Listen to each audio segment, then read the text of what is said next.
Eh, yo les comento algo. Una tía mía, ella ya murió, pero ella tenía un ministerio en la iglesia de las Acacias, por cierto. Ella tenía ese ministerio de recoger ropa, comidas, incluso muebles. En su casa era impresionante porque tenían un garaje muy grande y a veces no cabían las cosas por lo que la gente daba. Y ella me comentaba, Alejandro, ella vivía cerca de la casa de los Olson, en La Bollera, y ella me comentaba, en el este de Caracas, me dice, Alejandro, tú no te imaginas la necesidad que hay. Y eso fue hace muchos años. Si en esa época ya había tanta necesidad, en gente que tenía aparentemente una muy buena posición, y me decía, hay momentos en que la gente necesita hasta una cobija, necesita ropa, necesita lo que sea. Bueno, y ella tenía ese ministerio. Nosotros acá también queremos honrar al Señor con nuestra fe. Les recuerdo que está esa posibilidad también de poder dar comida o algo que ustedes les sobre en su casa, o ropa, lo que sea, que esté en buen estado, para que alguien que no tiene cómo resolver esa necesidad pueda hacerlo. Así como hacen estos automercados en Israel, que no les comenté, pero son gratuitos, pues. O sea, la gente entra al automercado, es como un automercado normal, pero no se paga. O sea, la gente va, recoge lo que necesita y bueno, esa es la generosidad que ha hecho grande a ese país, realmente. En unas condiciones tan difíciles y complejas como las que ellos tienen, resulta que han podido crecer porque han sido fieles al Señor y han sido bendecidos por el Señor siempre. Por eso hay lecciones que nosotros tenemos que aprender, no solo de ellos, sino de la palabra del Señor. Pero y este es un buen momento para dar gracias también al Señor por todo lo que hemos recibido. Ahí donde estás, inclina tu rostro. Padre, en el nombre de Jesús, Señor, te damos gracias, Padre, por esta oportunidad que tú nos das de haber, Señor, poder alabarte, honrar tu nombre y poder tener unos momentos de adoración a ti, Señor. Ahorita en este momento, Señor, aquietamos nuestra mente para poder escuchar esta palabra que sabemos que viene de ti, Señor. He orado mientras preparaba esta predicación del día de hoy para que sea el Señor que tome el control de lo que vamos a hablar.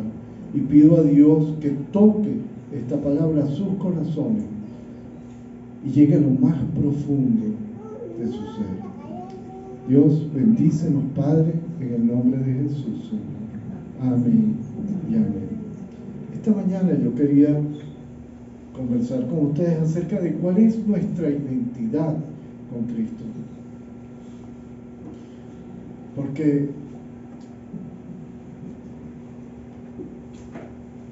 podemos asumir dos identidades en nuestra vida. Podemos asumir la identidad del mundo y podemos asumir una identidad diferente en Cristo Jesús. Nosotros, los cristianos, en realidad somos el pueblo más perseguido en este momento. Mucha gente podría pensar que son los judíos o que es otra minoría, pero ahorita los cristianos somos muy perseguidos y lo vemos incluso aún con nuestras familias. A veces cuando nosotros queremos predicarle, nos dicen, bueno, ya viniste acá porque eres un intolerante, porque, oye, tú no ves que yo soy bueno. Y por eso, que todos los caminos conducen a Roma, cualquier cosa nos dicen. Pero la verdad no es eso. La verdad que nos cuenta la palabra, que nos dice la palabra, es completamente diferente. es que nosotros debemos asumir una identidad distinta a la que está en el mundo. Esa identidad es la que nos da Cristo. ¿Y cómo es esa identidad? Vamos a estudiar la palabra y vemos en Lucas capítulo 7, verso 1 al 3, pueden buscarlo en sus Biblias. Vamos a ir tocando varios versículos en esta predicación del día de hoy. Y dice así el evangelista Lucas. Y esto para poner en contexto acerca de lo que estaba pasando. Jesús venía de enseñar la palabra y se dirigía hacia Capernaum. Y en el camino la gente lo iba llamando y él iba haciendo milagros. Incluso no lo estoy tomando acá, en este caso incluso había una viuda que estaba enterrando a su hijo. Y Jesús, viendo lo que estaba pasando en ese momento y viendo el dolor de la viuda, se paró, fue a donde estaba el muchacho que iban a enterrar y le dice al muchacho: levántate. Y el muchacho se levantó. Y le dijo al muchacho: mira, ve con tu mamá porque tu mamá está sufriendo mucho. En este caso, en este milagro que les estoy contando en este momento, resulta que se encontraba Jesús caminando hacia Capernaum junto con sus discípulos. Ya había estado quizás en Galilea, ya había estado predicando la palabra en el monte a sus seguidores. Y se le acerca un siervo de un centurión. Un centurión era un soldado romano. Y resulta que este siervo del centurión estaba enfermo y era muy amigo de este capitán del ejército. Y cuando el centurión oyó hablar de Jesús y viendo que tenía a su amigo, más que siervo, estaba enfermo, le envió a unos ancianos judíos y le rogaron a Jesús para que viniese a su casa y sanara al siervo que estaba enfermo. Y Jesús fue con ellos para sanar al siervo. Pero cuando ya no estaban lejos de la casa, el centurión envió a unos amigos a la casa a donde estaba Jesús. Dijo: Señor, no te molestes, pues no soy digno de que entres bajo mi techo, por lo que ni aún me tuve por digno de venir a ti. O sea, él no se consideraba, era tal la humildad que tenía el Señor, y reconociendo la grandeza de Jesús y el poder que él podía tener, le dice: di la palabra, proclámalo, y sé que mi siervo será sano. Y le dice aún más el capitán el centurión, dice: porque yo también soy hombre puesto bajo autoridad y tengo soldados bajo mis órdenes, y digo a este: ven, y él va, y al otro: ven, y viene, y a mi siervo: haz esto, y lo hace. Hay un poder en lo que nosotros hablamos, decimos. Como decía mi esposa, la queja. Cuando nosotros nos quejamos, nosotros en ese momento aceptamos el dolor, el sufrimiento o la mala circunstancia que estemos pasando como algo como irreversible, mientras que entendemos que para los que estamos en Cristo Jesús, los que tenemos nuestra identidad en Cristo, nosotros, nuestra palabra, la palabra basada en la palabra del Señor, tiene poder. Por eso el centurión le dice a Jesús: da la orden, declara la palabra. Y es importante que nosotros sepamos también cuál es nuestra propia identidad en Cristo. Jesús lo decía ahorita en la mañana temprano, cuando comenzamos el servicio. Estuvimos mucho tiempo orando, estuvimos mucho tiempo siéndole fiel al Señor. estuvimos alabando y adorando al Señor con pistas, sin música. Pero el Señor ya tenía su cronos, tenía su tiempo, porque el Señor ve nuestra fidelidad. Y nosotros todo el tiempo estábamos orando: Señor, vendrán. Señor, tú tienes los músicos. Señor, tú tienes las personas. Señor, tú eres quien trae a la gente, tú eres el que convence a la gente, no somos nosotros. Y lo importante es que nosotros lo que sí teníamos era la fe, la certeza, la seguridad de que iban a venir.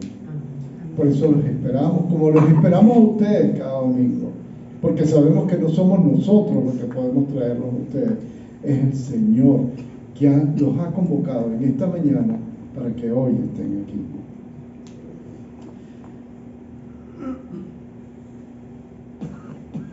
¿Y qué aconteció luego que el Señor Jesús dio su palabra? Jesús, cuando escucha esta palabra que le está diciendo los ancianos que estaban, el mensaje que le transmitió este capitán, al oír esto Jesús se maravilló de él. Y volviéndose, dijo a la gente que lo seguía: os digo que ni aún en Israel he hallado tanta fe. Y al regresar a casa, los que habían sido enviados hallaron sano al siervo que había estado enfermo. La palabra, basada en la palabra de Dios, tiene poder. Tiene mucho poder. Y muchos me dirán acá: bueno, pero ese era Jesús. Ese era Jesús, que era Dios.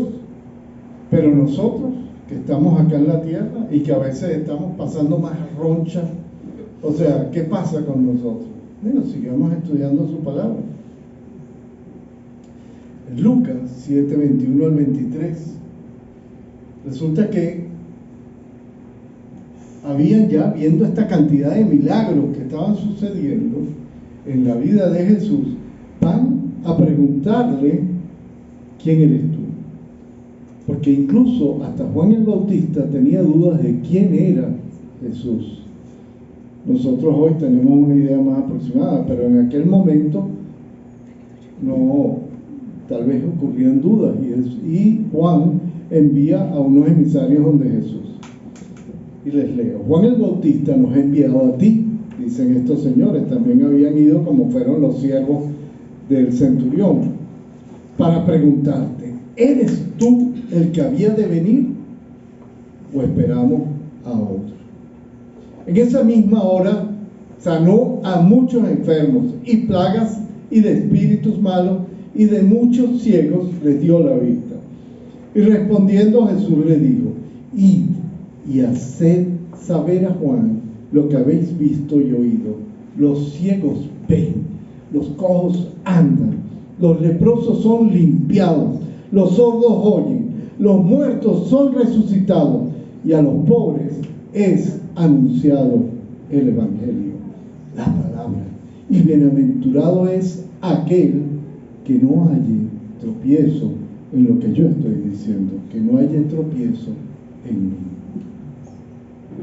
Jesús en ese momento le estaba citando a estos enviados de Juan el Bautista una cita que 700 años antes había dado Isaías, y eso está en el libro de Isaías, en el capítulo 35, una cita en que Isaías le está transmitiendo. Isaías era un profeta de Dios y estaba transmitiendo la palabra en ese momento, y le estaba diciendo al pueblo de Israel que siguieran confiando en el Señor, porque el Señor iba a enviar un Mesías que le había prometido. Y en ese momento Jesús les está citando esta profecía de Isaías que 700 años antes el Señor le había dado al pueblo de Israel. Él era el Mesías que habría de venir. Él era el Mesías. Y esa palabra se estaba cumpliendo delante de sus ojos. Y le dice el Señor: ¿no ven mis milagros y mis señales? O sea, ¿qué más pruebas quieren de que el Mesías está aquí con ustedes. Y en otro momento, como otra prueba más de que Jesús era el Mesías, antes, en la última cena, reunido ahí en los últimos momentos, ya antes de ser entregado, está con sus discípulos reunidos. Y Felipe, uno de los discípulos, le hace una pregunta al Señor. Y esto está en Juan capítulo 14, versos 8 al 11.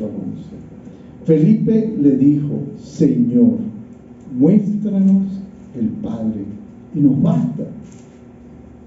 ¿Quién es Dios?, le dice Felipe. Y le contesta Jesús: tanto tiempo hace que estoy con vosotros y no me habéis conocido, Felipe. El que me ha visto a mí, ha visto al Padre. ¿Cómo pues dices tú, muéstranos al Padre? Felipe, ¿qué estás preguntando tú? ¿No crees que yo soy el Padre y el Padre en mí? Las palabras que yo os hablo, les dice Jesús, no las hablo por mi propia cuenta, sino que el Padre que mora en mí, Él hace las obras. Creedme que yo soy en el Padre y el Padre en mí.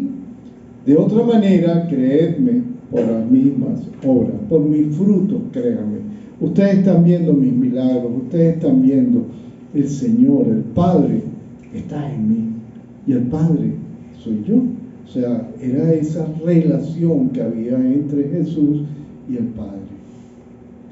Pero algo más le dice Jesús a Felipe. De cierto os digo, el que en mí cree, las obras que yo hago, él las hará también, y aún mayores hará. Ahí está hablando de ti y de mí. Porque yo voy al Padre, y todo lo que pidieras al Padre en mi nombre, lo haré, para que el Padre sea glorificado en el Hijo. Y si algo pidieras en mi nombre, yo lo haré. Vemos cómo la vida de Jesús había estado llena de milagros, de prodigios, de señales, cómo Él iba por la carretera y iba dando milagros, porque Él tenía conciencia clara de cuál era su identidad, que Él, aun siendo 100% hombre, era 100% Dios. Y yo les comento algo. Nosotros, que siendo 100% hombres, ¿qué tenemos de Dios?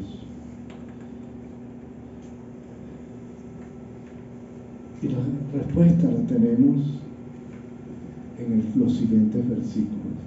Si me amáis y guardas mis mandamientos, si te mantienes en santidad, siguiendo mi palabra, yo rogaré al Padre y Él os dará otro consolador. ¿Y quién es el consolador? ¿Quién es ese otro consolador que está con nosotros siempre? Y hemos visto que la palabra de Dios es cierta siempre. El Espíritu de verdad, el cual el mundo no puede recibir, porque no lo ve. Y no lo ve, ¿por qué? Porque tiene una vida contraria, porque vive en este mundo. No lo ve y tampoco lo conoce. Pero vosotros los conocéis. Nosotros sí sabemos quién es el Espíritu Santo, ¿cierto, Felipe? Porque mora en vosotros y estará en vosotros. No os dejaré huérfanos, vendré a vosotros. Sería inmensamente loco pensar que Dios mismo estuvo acá en la tierra, entregó su vida por nosotros, para que nosotros fuéramos santos, para que nosotros fuéramos libres de pecado. Y pensar que ese acto terminó hace 2023 años, o 1900 y tanto menos, 2023 menos 33. Sería loco pensar de esa manera. El Señor tenía que concluir su obra, y al Él entregar su vida por amor, que era su misión que Él iba a cumplir en este mundo, Él tenía que dejarnos una alternativa cierta para nosotros poder vivir en este mundo y poder sortear lo que significa vivir en este mundo hoy. Y Él nos dejó al Espíritu Santo. Y la distancia entre el Espíritu Santo y tus pensamientos es la distancia que hay entre tu mente a tu corazón. Dios vive en ti. Dios vive en nosotros. Dios está en mi corazón. Dios mismo vive en mí. Y vemos cómo, aunque Él había muerto, y los discípulos, en el momento en que estaban en la cruz, yo me imagino ese momento en que estarían todos turbados y todos temerosos, porque ¿qué pasó? El que nosotros pensábamos el Mesías, resulta que murió en la cruz, le clavaron una lanza, murió, se fue. Pero no fue así. Al tercer día resucitó, y al tercer día estaba con ellos. Él cumple su palabra siempre cumple su palabra. Y si Él lo dijo, Él lo hará, porque Él no falla. Él cumple lo que promete. Y el Señor Jesús, Dios mismo, ha prometido que mayores cosas haremos y veremos. Mayores cosas que Él, porque Él está en nuestros corazones. Entonces, hay momentos de tribulación, hay momentos en que nos sentimos tristes y nos sentimos atribulados, pero tenemos que tener la fe y la esperanza, la certeza y la convicción de que el Señor siempre nos va a ayudar, porque nosotros somos su creación más preciada y estamos en la palma de su mano. Él nos cuida, Él nos cobija, Él es el que nos sustenta. Amén. Él da la orden, Él declara la palabra. Y así como Él vivía para cumplir el cometido que le había dado el Padre, Él tenía que vivir para morir en la cruz. Ese era su destino. El destino del Señor Jesús era morir por nuestros pecados. Y Él cumplió su parte. Y la cumplió ¿por qué? Por el puro amor que Él tenía para cada uno de nosotros. Y entregó su vida. Él cumplió su palabra. Y Él va a seguir cumpliendo su palabra. Y lo que la palabra dice se cumplirá, sí o sí, porque su palabra es cierta y verdadera. Y nos dice aún más: ustedes no me eligieron a mí, fui yo quien los eligió a cada uno de ustedes por su sola misericordia, y por eso están aquí hoy. Por eso cada uno de nosotros estamos aquí, porque Él nos llamó. Les he mandado que vayan y sean como las ramas que siempre dan fruto. Para eso te escogió. Y así mi Padre les dará lo que pidan en mi nombre. Porque Él sabe que predicar su palabra sin señales y milagros es muy complicado. Por eso el Señor dice: yo les doy de mi espíritu, y Él vive en nosotros y siempre está pendiente de nosotros. Jesús desde la eternidad ya pensaba en ti y en mí. Él ya estaba pendiente de lo que nosotros íbamos a hacer en esta tierra. Él ya sabía que ustedes iban a venir esta mañana, iban a estar acá. Él ya sabía todo lo que ha ocurrido en tu vida. Él ya lo sabía y te ha preservado y te ha tenido acá. Por eso hay una oración que es, wow, me conmueve desde el corazón. La oración es un poco más larga, pero yo extraje este pedazo. La pueden leer en Juan 17. Es la última oración que estaba haciendo Jesús en el huerto. Antes de ser entregado, Él ya sabía lo que iba a pasar con su vida. Pero aún en ese momento, Él pensaba en ti. Aún en ese momento, Él pensaba en cada uno de nosotros. Aún en ese momento, cuando Él sabía que iba a ser entregado en la cruz y que iba a padecer por cada uno de nosotros, en su mente nos tenía a cada uno de nosotros. Y su oración fue de esta manera: tu mensaje es la verdad, le dice Jesús a su Padre. Haz que al escucharla a ellos, cada uno de nosotros se entreguen totalmente a ti.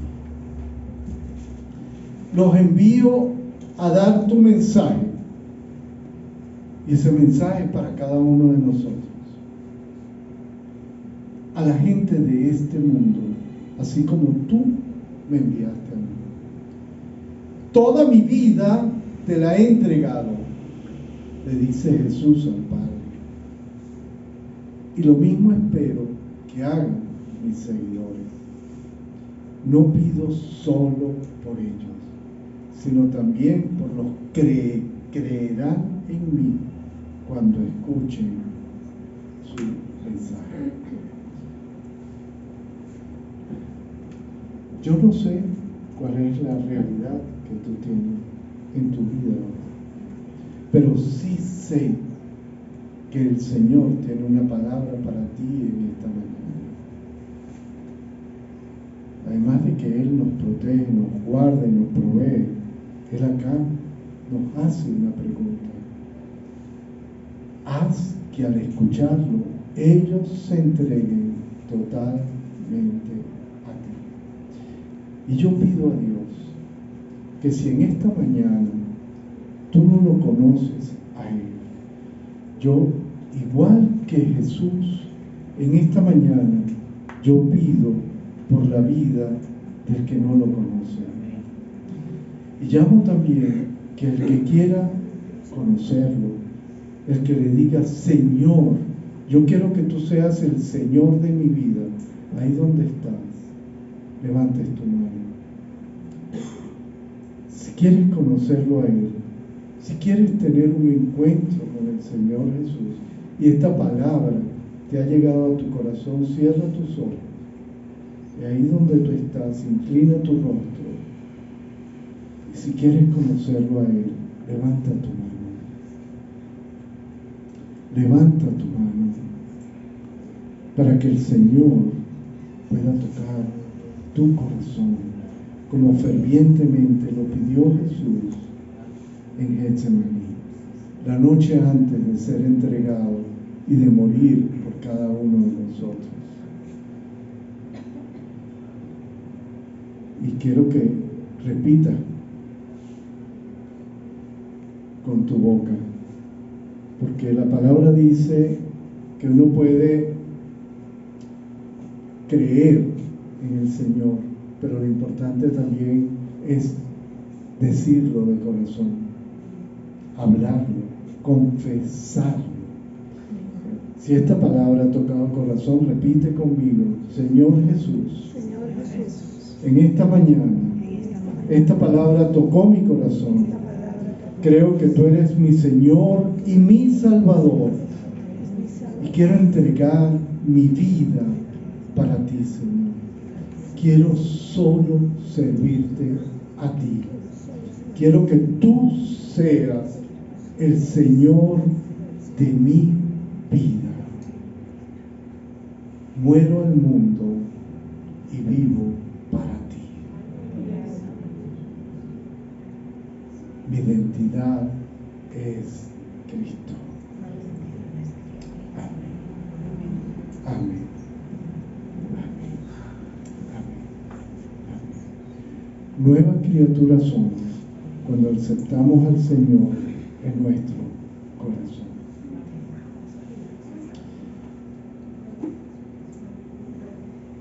El Señor siempre ora por nosotros. El Señor nos cuida. A veces podemos pensar que Él está allá arriba, tal vez ajeno a lo que nosotros estamos viviendo en cada día, pero no es así. El Señor está pendiente de cada uno de nosotros. Está pendiente de lo que esté aconteciendo, de tus problemas, de tus situaciones. Y Él quiere bendecirnos. Él quiere bendecirte a ti, quiere bendecirme a mí. El Señor nos ama inmensamente. Dios nos bendiga. Amén. Amén.